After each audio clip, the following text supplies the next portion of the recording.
Rumah warga di Gorontalo dan Cianjur, Jawa Barat porak-poranda diterjang angin puting beliung. Kejadian ini membuat warga panik dan sebagian dari mereka harus kehilangan tempat tinggal.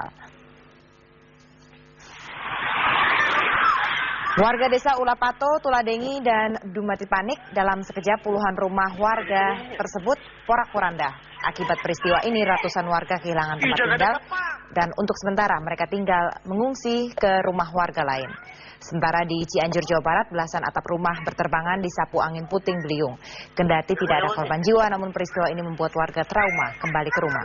Angin kencang yang terjadi sejak Sabtu siang menghancurkan belasan genteng rumah warga. Saat hujan deras, warga yang berada di dalam rumah dikagetkan suara gemuruh angin yang datang menyapu rumah.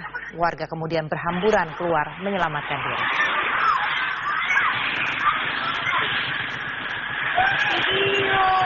Di sini nih ya?